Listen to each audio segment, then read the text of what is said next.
Hello. Hi, everybody. How are y'all today?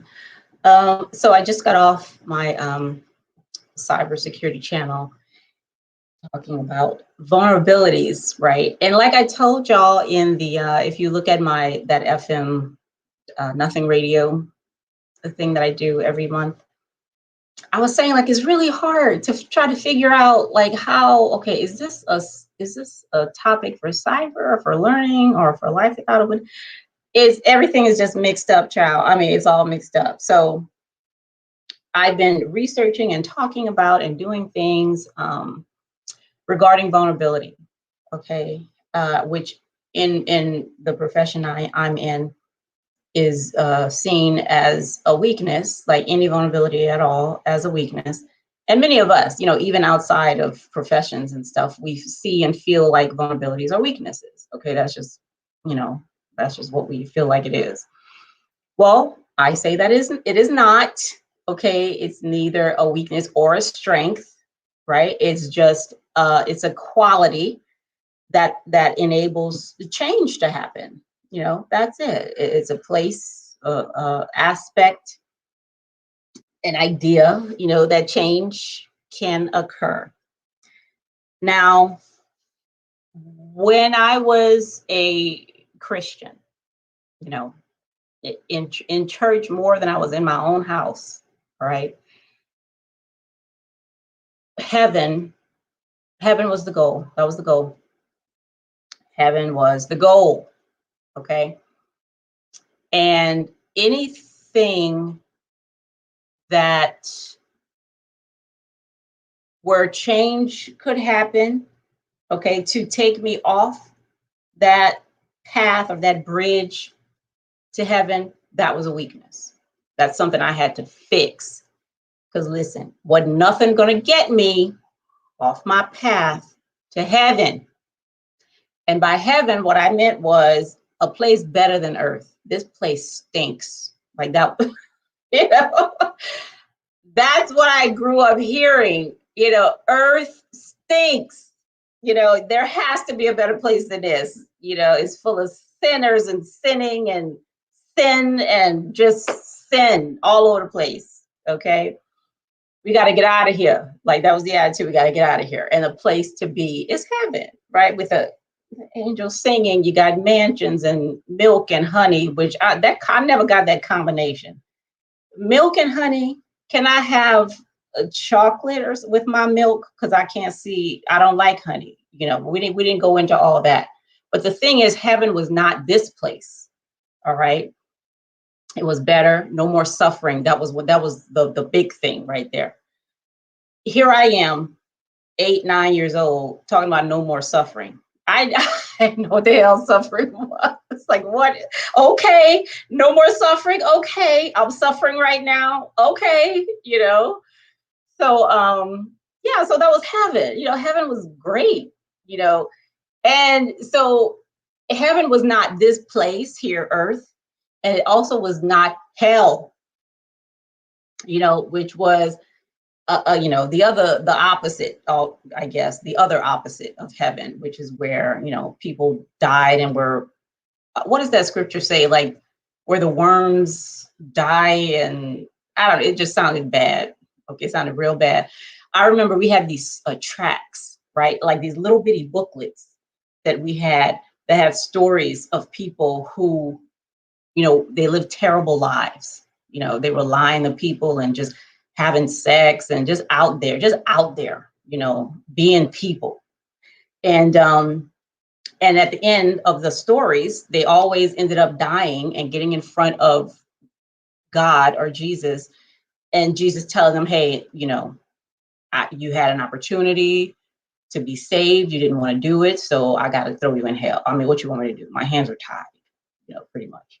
Every single track was like that. Okay. Every single one. So, reading that stuff for a long time and believing it, I'm like, man, what do I have to do to get to heaven? Just tell me what I got to do and I will do it.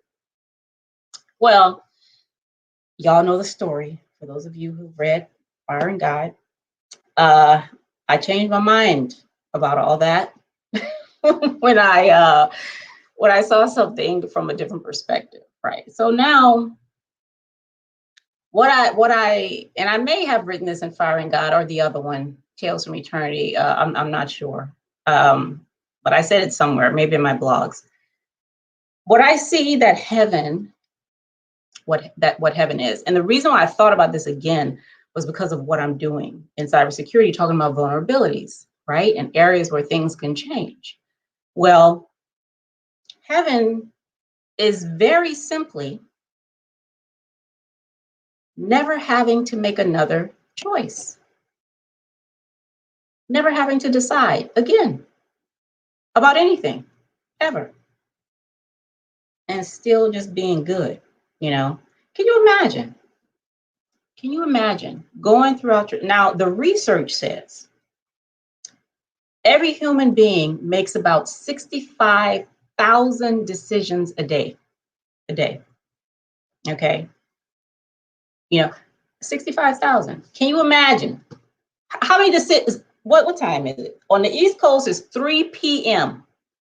Okay, it's 3 o'clock in the afternoon. How many decisions have you made since you woke up this morning?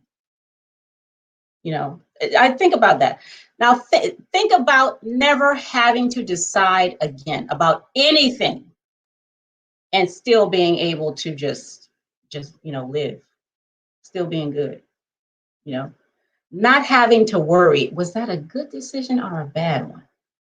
You know, because not knowing, okay, this dude just asked me to marry him. Should I say yes or should I say no? All right. They want to go sleep at their friend's house. Should I say yes or should I say no? You know what I mean? I mean, all the time. It's time for me to, should I drive or should I ride in the car with this person? Because we can't see what's over that. A decision is like a wall. You can't see over it, right? You have no idea. And we feel like the reason we're in this mess in the first place is because we made a bad choice. Because we decided, not even that we made a bad one, just that we decided, okay? What do you need? What is the primary criteria to make a choice? Okay, you need more than one thing to make a choice, don't you? What is there to choose from if ain't no contrast, ain't no differences, ain't, So choosing just reiterates, how terrible and guilty we are.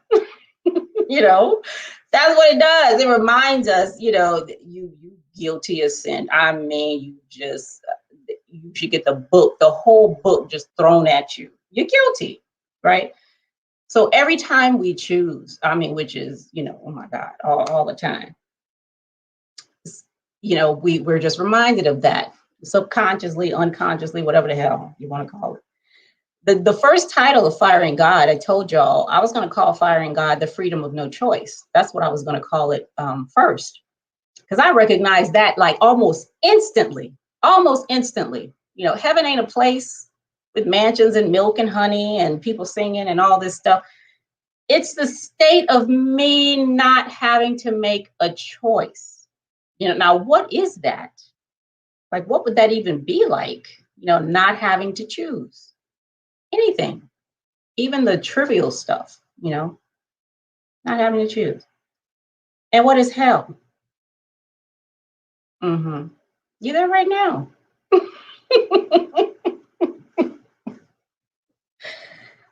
Hell too is not a place. Okay, it's all these damn decisions that I got to make from day to day, from second to second, all through time and all that. So what I've been doing lately, right, is and y'all, I already said, when I saw the first time that I am wrong about every single thing, I mean everything, wrong about everything, okay, and not wrong as in not right, okay, it's like as if there is a right and wrong way to think about something, wrong as in what the hell do I mean? Wrong,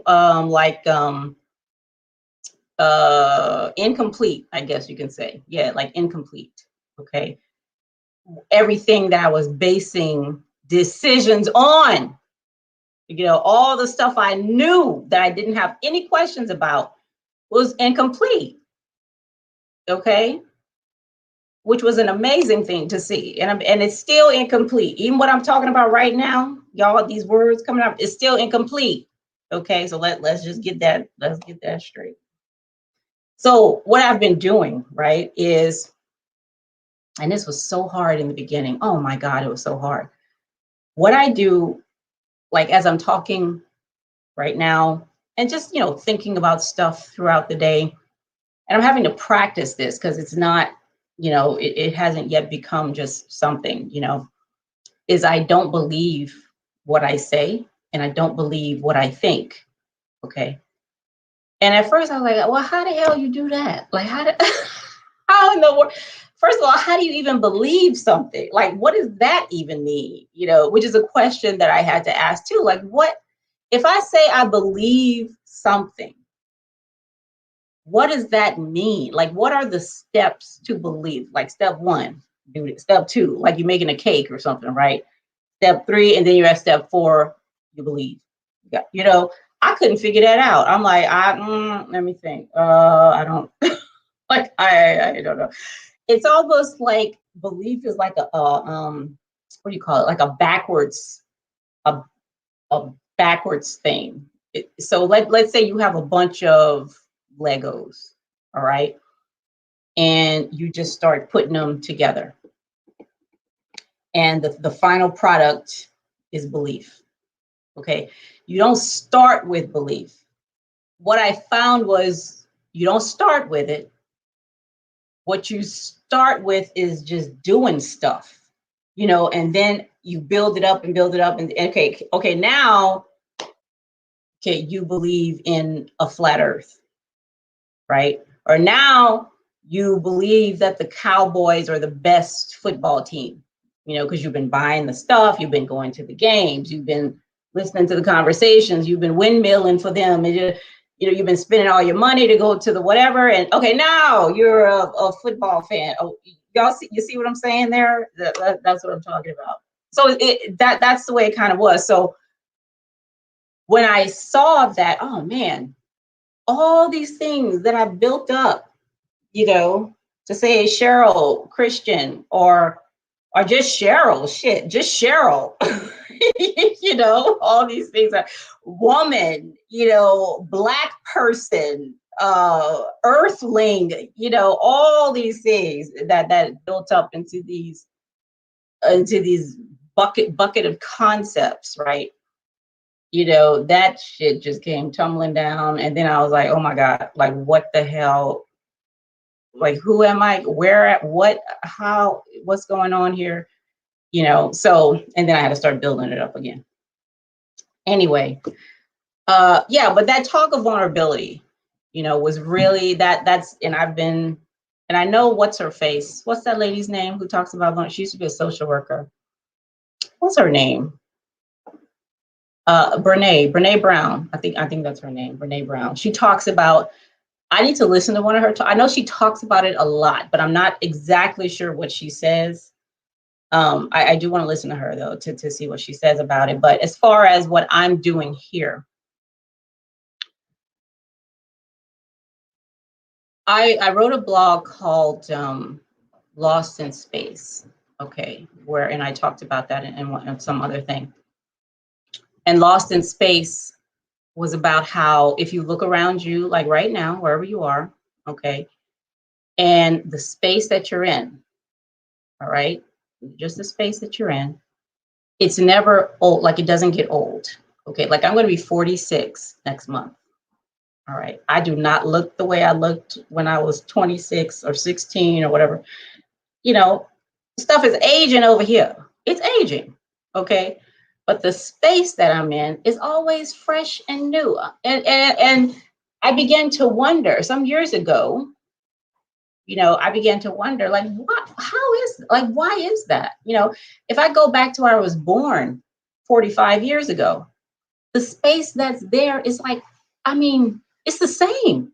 How can that not get old when everything else within it seems to just crumble and die? Like, how is that happening? You know, like there's no sign of aging. You know, and then I was like, this can't be what we think it is. Like, this got to be something else. You know, it's got to be something else. You know, it's definitely vulnerable. Okay, because can't anything happen? Can't any? I don't care how we qualify it. You know, I saw this documentary about, I forget where this dictator was, but somewhere in Africa, maybe like the Congo, maybe it was the Congo, something. This man would sit there and have babies brought to him, you know, and like rip out their hearts of these little newborn babies and eat them right there in front of people. Okay. Anything can happen in this space. This space is vulnerable. All right. There's, you know, whatever happens is what happens. You know, and I was like, if anything can just happen here, right? And there is no morality or, you know, however we qualify that kind of thing, you know, and even, you know, people saving people's lives and all that wonderful, beautiful stuff, sunrises and all that, okay, can happen. I was like, what the hell is this? You know, what is, I'm still asking that question because I don't know. I don't know what, but anything can happen, clearly. But what I've been doing though, right, when I'm doing that little practice of not believing what I think or what I say, what that seems to just be is me paying attention to it, you know, just paying attention to what I'm saying and whatever the thoughts are, you know, and that it feels different than when I'm not paying attention. Because when I'm not paying attention, I'm like all in there, you know, is like, you know, you jump in with both feet. Do you know what I mean? And and just saying, like there's always nothing to do, right? Which is one of the first things that I recognized, you know, when I saw that I was wrong about everything. Like at any moment, any time, no matter, you know, if I'm feeling sad or depressed or excited, or I'm just, you know, so happy to be alive or whatever, there's always nothing to do. Like that's always the thing. But the state of nothing to do is just always there, you know. And that does not like dull anything, you know. That doesn't, the idea that right now I'm doing a whole bunch of stuff, okay, like a whole bunch of stuff is being done, but there's nothing to do, okay. There's absolutely nothing to do. And look, y'all, I'm talking about the most, I don't even know how minuscule to get, you know, like whatever is going on with your cells right now, you know, however your hair is growing and your lashes, like all that you're doing too much now. That's too much. There is nothing to do. You ain't even got to do that. Okay. You ain't even got to do that. It's at first it was frightening as hell. I mean, it was like white hot terror. I'm telling you, it was scary, and it was like I was upset, you know, like very, very upset because, but I'm Cheryl though, you know, I'm special, you know, I'm working here, like I'm doing a bunch of amazing things and all that, and for what, you know, there's nothing to do, like really. So at first I was not happy about that, you know, and even at that time, there was nothing to do, whether I was happy or not. Okay, there was still nothing to do. And so, but since then, like there's not that white hot terror, and I'm not like, you know, livid. I mean, livid. You know, that stuff has, you know, has dissipated as well. Now it's just something, you know, something that I do. And I kind of go back there or pay, you know, pay attention to me paying attention, you know, it's easier to do now. It's easier to do, you know, and I think eventually, you know, I won't even have to do. There'll be nothing for me to do, you know, to just to be there, okay, to be that, to be whatever, okay, eventually, you know. But yeah, so all like I said, all of that research and talk about vulnerability and stuff, and I was like, you know, let me come on over here to Life Without a Witness and share this stuff, because, and even some of this stuff, like you can't help but, because one of the issues that we're dealing with, right, is not wanting to make decisions, you know, not wanting to automate everything so we don't have to decide, you know, not realizing that even in that your decision lives, right? Because your ideas are like your progeny, you know, they're like your kids. If y'all saw my mama, I look just like her. I've been looking at myself in the mirror, not just my face, but like the way my lips move when I talk, and you know, the way the flab under here hangs when I put my arm out, all that. That's just like Patricia, okay? All that's to say. I'm like, damn. You know, and my big sister, if y'all see my big sister, we look alike. You know, it's the same thing with our ideas, the things we write, the things we create, the words we say, all that stuff, you know, like it's just something, you know, emerging.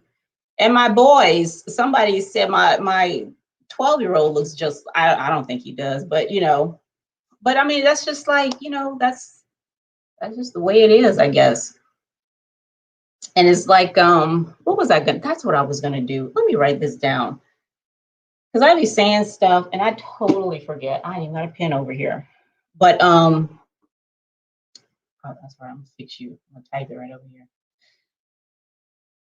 So I was gonna find a picture, a video of a fractal. Y'all know what fractals are, right?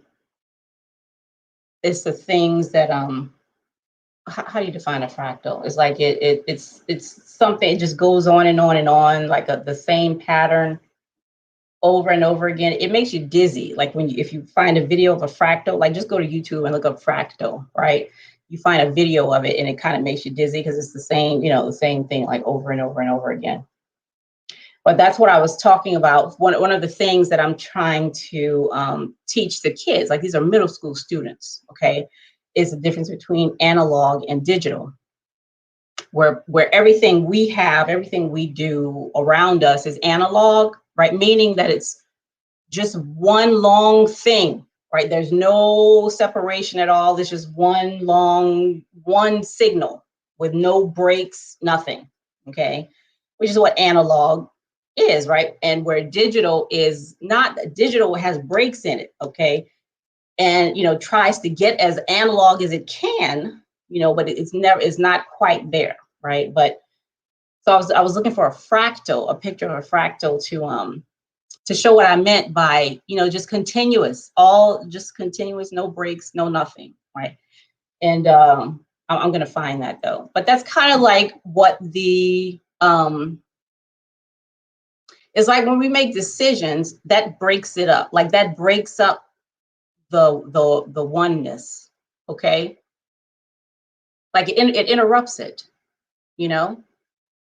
And then you find yourself in a place where, okay, when you interrupt it, now you're someplace different. Okay, it's not the same as it was before because you interrupted it, which is where all the guilt comes from, right? I read what was his name? Ken Wapnick. Y'all remember Ken Wapnick? He used to talk about that weird ass book. Y'all know the name of that weird book. What's that book? Was that lady who thought she was, no, she didn't think she was Jesus. She thought Jesus was talking to her. Oh my goodness. What is the name of that book? Course in Miracles. Yeah, so he had an interview with two ladies who were trying to lose weight. I may have told y'all this before. I don't know. Y'all know I'll be forgetting stuff. And they're trying to figure out, why can't I lose weight? And what is it about? They're just asking him non-dual questions or something about losing weight. And then he got to the part where he was saying, well, the whole issue, with the weight and the ice cream and the wanting to do this and the cravings and the salt and the sugar, like whatever, the whole deal. Okay, whatever you do, if there is something to do, if you feel like you're doing something,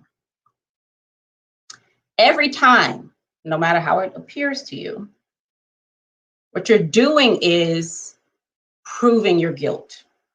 Okay. I don't care if you're saving a child out of a well, you're proving your guilt is what you're doing, because you think you're guilty. So it's like what I said with belief, right? With belief, it doesn't just start with belief. You have to build that up. You got to get some Legos and start piling shit on top of each other. And it don't stay. Like all the time that you're piling those Legos up, the bottom layer is disappearing, is gone. So here you go. You're forever just putting things on top, okay? Because you got belief up here at the top, but it's not going to stay there if you don't keep doing. You got to keep doing. If you're going to be guilty, you got to keep doing. You got to keep building up to that guilt, okay? Otherwise, it's going to just completely, it's just going to be gone, which is how I felt that day, right? When I talk about in firing God, I felt like if I stay, whatever the hell this is, okay, this state is where I see that, everything was wrong and I'm good. I mean, there's no problem, there's no issues, or if I stay here, like I'm just gonna be done. Like I'm gonna be, and it's not like I'm gonna die, because that wasn't it at all. It was like I was just not gonna be here anymore. Okay, if I stayed there any longer. And when I say stay there, like I wasn't someplace. Okay, I still had, my coffee in front of me and the computer in front of me. Things weren't all beautiful with bright lights and all that shit. It was nothing like that, But whatever the hell was going on, okay, Cheryl, whatever Cheryl is gonna be, was not gonna be, okay, anymore. So, because for that forever, how long it was, like that building wasn't going on anymore. Okay, it wasn't going on. So what Ken was saying was, all you're doing is build. He didn't say Legos, that's just the way I'm translating it. But everything you're doing is to prove your guilt. That's the only thing you got. That's all you're here for, is to prove your guilt. And so he said, what you can choose to do if you want, is instead of building stuff up to prove your guilt, build it up to prove you're not. So now the eating the ice cream, the putting the extra layer of chocolate, the driving up to McDonald's, or whatever the weight issue stuff is, or whatever the issue is, even if it's not weight or something, just change your mind about why the hell you're doing it. That's all. Change your mind about why you're doing it. Because you can do that. I didn't know that I could change my mind about anything. I didn't know that until, like I was in my 30s, right? I know that now. I know that now. And people ain't gonna like me a lot where I am in my profession, because I ask a lot of questions. A lot of questions. I ask questions for things that already have answers. So, and we don't like that. Folks don't like that. I told somebody, I use a picture of, I'm gonna say this and I'm gonna let y'all go.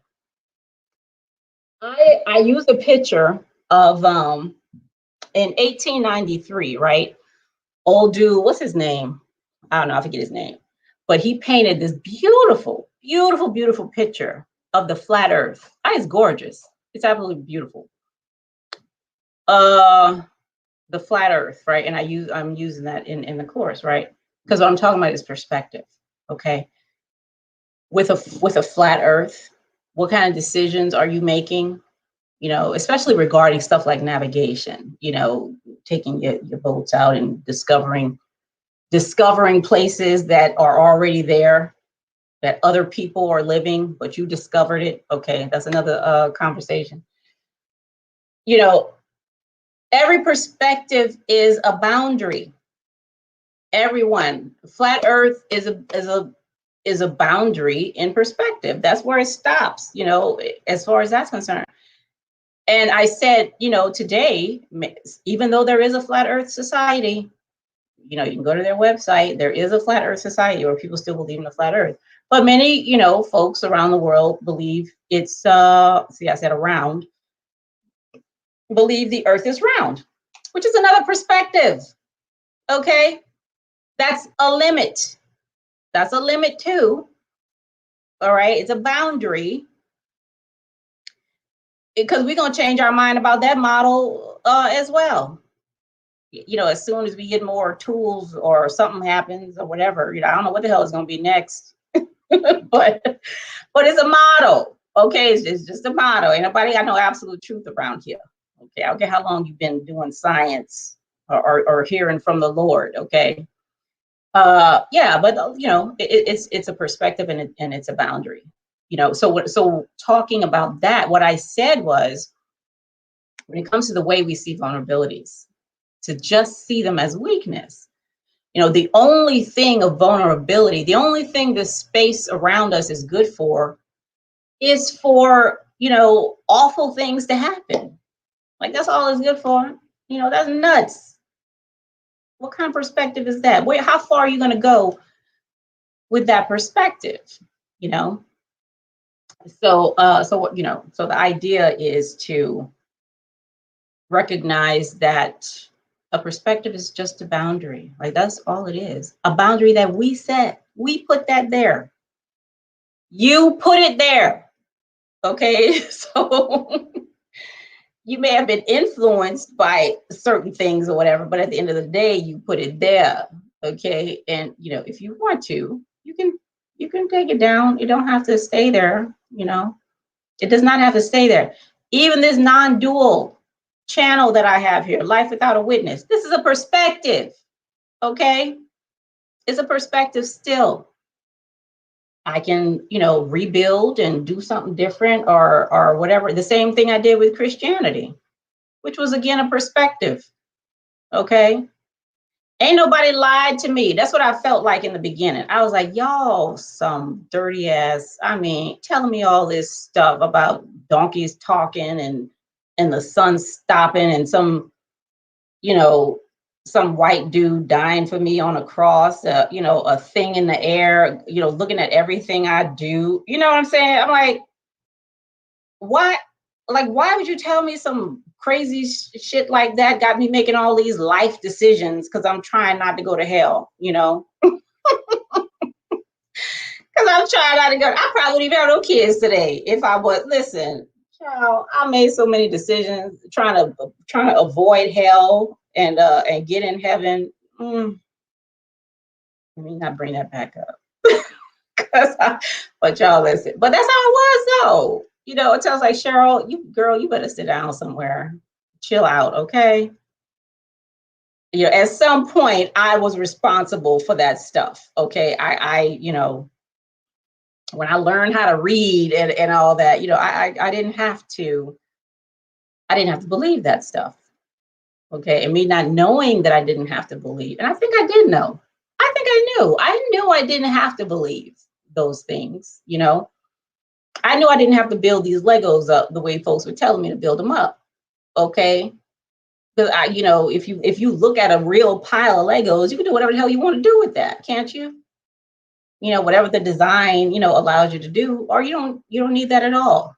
I love metaphor. Y'all know I love that. So, all right, let me get out of here.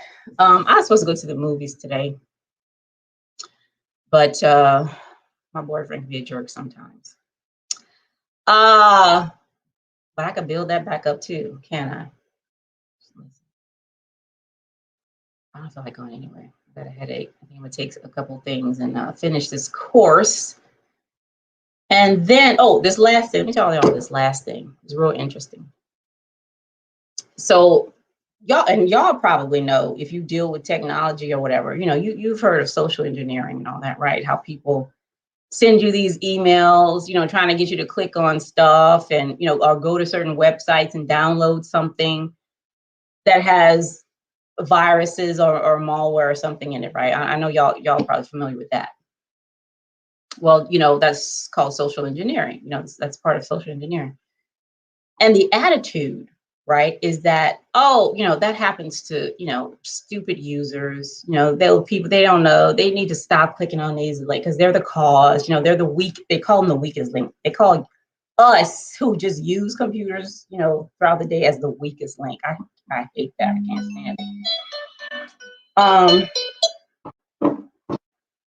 So yeah, so they call them that, right? Now, but what they don't realize, the person, what is it? I forget his name. Okay, but he's called the father of uh public relations. Look that up. The father of public relations. That's what he's called. I think it's Bernice, something like that. This dude was what he is the father of social engineering. Okay, when it comes to American businesses and stuff. Okay, he led the team to come up with, for example, there was an advertisement like in the 30s or 40s, okay, where the Marlboro company was trying to get women to start smoking, okay? So they hired him to come up with the marketing material, right? It was beautiful. I mean, you had this blonde-haired, gorgeous lady, with this red thing on her head, and she had in her hand, he didn't call it cigarettes. It was like cannons of freedom. He called it cannons of freedom. Okay. To influence choices that people made. Okay. Which is what I'm trying to tell these people. Listen, I said some of y'all have rings on your finger because of social engineering. Okay. Some of you are driving cars thinking you made that choice, okay? Not knowing that I'm drinking this particular brand of soda because I've been influenced, okay? This ain't my choice. I don't even like this. Me and my boys were talking about that the other day. How people go to Starbucks, some of the nastiest coffee on the planet. But these people will spend, thousands a year on some nasty ass coffee, because of amazing advertising. I'm being real biased. But the social engineering stuff is so interesting. Like, it really is. It really is, and I love it. Like, I can't wait to get more into this, like, cyber psychology and all that stuff. And having, acknowledging, this perspective and the things that I see is just, that just makes it a lot more fun. And then knowing, and I told my boyfriend the other day, I said, I told him, like, what I've been doing, right? I'm not believing what I say and what I think and all, and he's not even, into spiritual stuff or whatever, if that's what this is. I don't know, hell. But anyway, I was sharing, because I just share a bunch of stuff like that with him, and because with him, like, I say things, and I'm very open, very, very open, which I don't have. I used to not be like that, because shit, none of your business, okay? But open with me, first of all, with Cheryl, okay? Because when I'm lying to myself in the mirror, that something's going on there, okay? But I've reduced lying to myself, okay? So now I'm just able to, just be more open with people and stuff like that, right? So I was telling him about what I do and how I do that. And we were talking about this stuff too, the being influenced, and all that. And I was like, because he teaches, and I'm like, you're gonna have to rein that back a little bit, okay, and stop acting like you're not here because of social engineering, okay? And that's not, I don't want to make it seem like a bad thing, but it's just something to notice, right? And not feel like I'm not susceptible to being influenced by Coke over Pepsi, or go, or to go to McDonald's rather than, fix my own salad at home or whatever. You know what I'm saying? So, I mean, this whole thing is just a lot of fun when you see that is not, is not serious. You know what I'm saying? But yeah, y'all, I'm having so much fun. I really am. Much more fun than when I was a Christian. If you don't, I mean, if you want to, be more stodgy and strict and fearful, like if you like fear, if you want to have that experience, okay? Because what I've said from the very beginning, is that it seems like I'm just a whore for experience. Like, it don't matter where it is. It don't matter what it is. Okay. And when I say me, I mean you. I mean, whatever is going on here is just, super promiscuous. It's just a whore for experience, like whatever the hell it is, it don't matter. Anything will do. Anything will do. So, if you like fear and all that other kind of stuff, I would recommend Christianity. Maybe I should make like an advertisement or something like that, Some people want to do that. You might like whipping yourself in the back with them damn steel things, make yourself feel like a martyr or whatever. There are ways for you to do that and feel like you're gonna, really, really get something out of it. But knowing that I'm already at the finish line, I'm done. It's finished. There is nothing to do. That is one of the most liberating. I mean, I'm telling you, it really, really is very liberating, but there's nothing to do. Okay. Which is why I'll leave that for now. Y'all have a good weekend. I'm going to take me some headache medicine and finish this course or something. I don't know. I'm going to see what I'm going to do. But I will talk to y'all later. Okay. Y'all have a good one. Bye-bye.